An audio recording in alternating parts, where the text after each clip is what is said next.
In an Australian university, Aiden is attending his philosophy class. Mr. Wirtz asks everyone why they think we are here, and there's a variety of answers from students, from religious perspectives to the scientific explanation of atoms. Aiden though doesn't have much to say. He believes in the unknown and in the fact that they'll never know for sure. Mr. Wirtz doesn't like this nothing of an answer and changes to what happens after death, so Aiden answers he thinks we've all been dead a lot longer than we've been alive.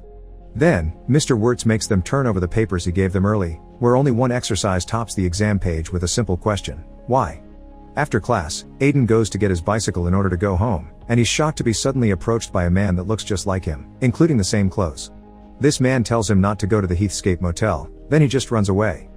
Aiden tries going after him but loses sight of him before he can catch him. Afterward, Aiden returns home and tries to tell his roommates Nick and Jess about what happened, but they ignore him and keep talking between them. Later in the afternoon, Aiden goes to visit his grandma at the retirement home, where Aiden gets a call asking for a middle name before he quickly hangs up. Then, Aiden tells his grandma about the exam and the fact something weird happened to him, but grandma promises there's no history of mental illness in the family. Aiden's grandfather died in a golf accident from drowning in a lake, and she misses him terribly.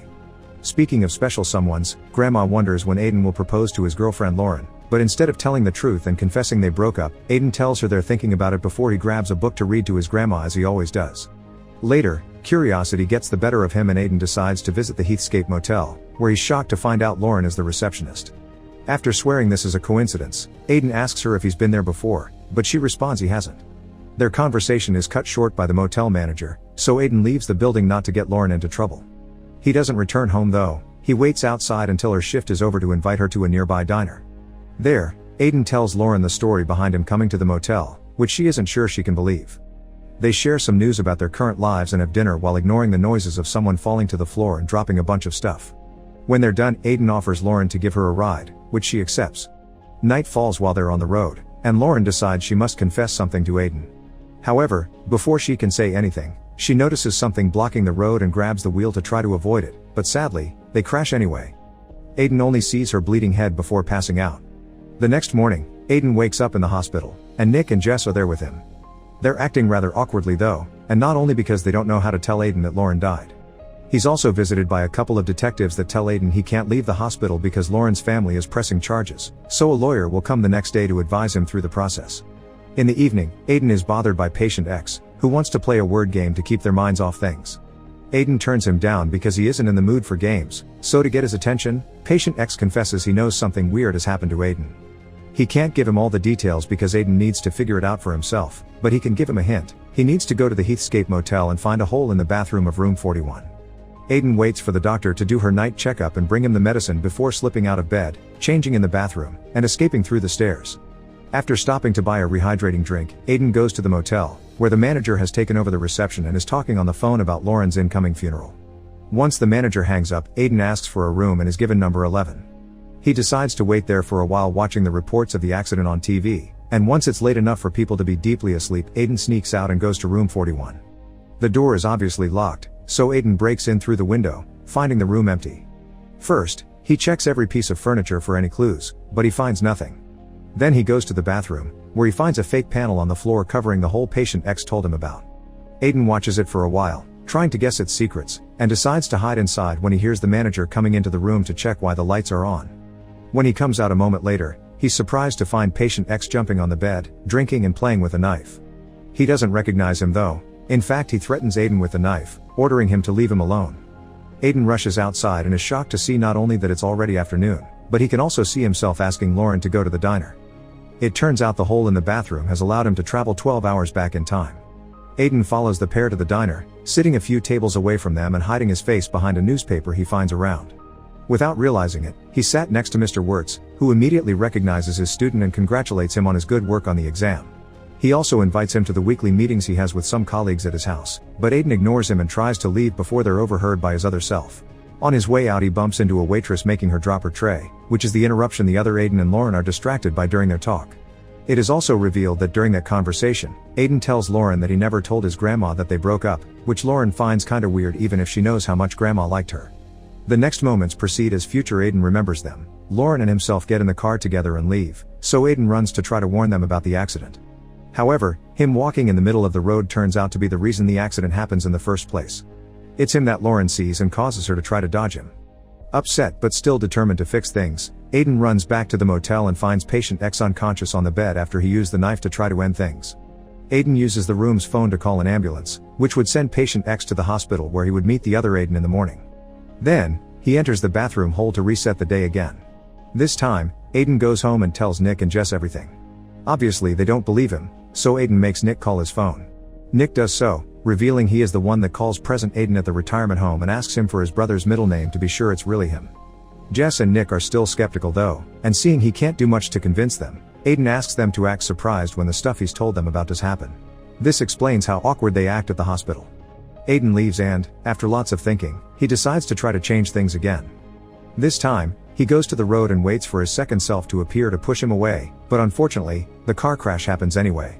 Desperate and unwilling to give up, Aiden grabs Lauren's body and takes it back to the motel with him to put it in the bathroom hole before climbing in himself. However, once time goes back to the previous day, Lauren's body disappears. This time, Aiden decides to go to Mr. Wirtz's house for that meeting with colleagues he had mentioned. Aiden tells them what has been happening to him while pretending it's a novel he's trying to write, and he wants to hear some ideas on how to help the character fix the timeline. The other professors think going back in time to save the girl is a cliché story that needs some twists, but they answer his questions anyway. Going back in time shouldn't be possible because the past has already happened. Besides, time doesn't exist in nature, it's only a measurement of movement in space. Those who do think time traveling could be a thing have two different theories. Some say time is circular and traveling sends you back to the same point, others think each trip creates an alternate timeline. Either way, Aiden can't change his own result, at most he could change the future for an alternate self. Before Aiden leaves, Mr. Wirtz confesses that when he was a kid, he dreamed of being visited by a time traveler that came all the way back to fix his life. He also reminds Aiden that his character should only go back for the right reasons and only influence the most important situations. Afterward, Aiden goes to a convenience store, where he sees a newspaper with an article about Lauren's death. It's here that the detectives manage to find him and arrest him. Once they make it to the station, the detectives explain that Aiden's escape from the hospital makes him look like he's hiding something, so he better has a good reason why he left. While a mysterious person is outside approaching the station, the detectives hit Aiden to make him confess Lauren's murder. Aiden decides to get cheeky and tell them about the time-traveling deal, but the detectives don't believe him because then he should have broken himself out of custody. It's then revealed that the mysterious person outside is another Aiden, who makes everyone in the station evacuate the building by making a threatening phone call. The detectives leave as well and handcuff Aiden to a post together with a mentally unstable addict, who can't stop flailing and accidentally hits a trash can behind him. When the can falls, Aiden discovers there's been a saw under it waiting for him, thus he changes places with the addict, drags the saw over with his foot, and uses it to break the handcuffs. Aiden begins running away, avoiding the road and jumping through people's backyards to try to lose the detectives that are now chasing him. Eventually, he finds a parking lot and hides under a car, causing the cops to drive by without seeing him. Afterward, he breaks into a neighbor's tool shed and finds a saw that he uses to take off the other half of the handcuffs. Then he realizes this is the same saw the other Aiden left for him, so he takes it back to the motel with him and enters the hole. Once he's traveled back in time again, he takes the saw to the police station and put it under the trash cache for the next Aiden that gets arrested. Next, Aiden goes to the diner to have some time to think, and discovers he's sitting next to patient X. The man is looking much better and he's even wearing a suit, but he doesn't remember Aiden. This means he has managed to change his past, which Aiden confirms when he asks the man about his occupation and if things could have gone differently for him. Patient X explains he's a lawyer but he almost went to war, and only a strange incident stopped him from going. He refuses to go into detail about what happened, although he does still remember the word game. After patient X leaves, Aiden gets a call from the retirement home saying his grandma doesn't have much time left. Wasting no time, Aiden goes to see her, and after grandma wishes her husband could have been here with her, she asks Aiden to read to her one last time. Later, Aiden visits his grandpa's grave in the old abandoned house where his grandparents raised him after his mother left him. Starting to have an idea of what is the right thing to do, Aiden makes a graphic of the timelines to make sure he's got the math right and goes back to room 41. Patient X is there jumping on the bed again, and this time, he remembers him. He teases Aiden, telling him he can't stop him from using the knife because he needs him to go to the hospital and tell him about this room in the first place. You can only influence time but not interfere. Their conversation is interrupted by the manager coming over to check on the noises, so Aiden and patient X hide in the bathroom. There, patient X explains to Aiden that the trick is to stop the person from being in the situation in the first place and reminds him that time travels with him before jumping into the hole. Aiden gets inside the hole as well, but this time, after returning to the previous day, he immediately gets back in to travel even further into the past. He begins doing this constantly, jumping one day at a time as different guests stay in the room. He only leaves the building a couple of times to check on important moments, like his breakup with Lauren and their first date. After jumping through thousands of days, Aiden eventually makes it all the way to his grandparents' young years, finding his grandpa practicing golf near the lake. The two of them chat for a while, and then grandpa takes Aiden back to his house, which is still brand new, so he can get his car and give Aiden a ride. His grandma is also there, looking young, beautiful, and reading as usual, and Aiden can't help shocking her by quoting something she always said to him. Aiden returns to the motel after giving his grandpa a gift, making him promise he would only open it the next day. The following morning, when grandpa goes golfing, he accidentally loses the ball in the lake. He considers jumping in to recover it, but then he remembers Aiden has gifted him a second ball and uses that one to keep practicing. This prevents grandpa from drowning, and now in the future, an older grandpa appears next to grandma at the retirement home. Since he can't travel forward, only backward, Aiden stays in the motel and lets the years pass naturally, eventually becoming the man known as the motel manager.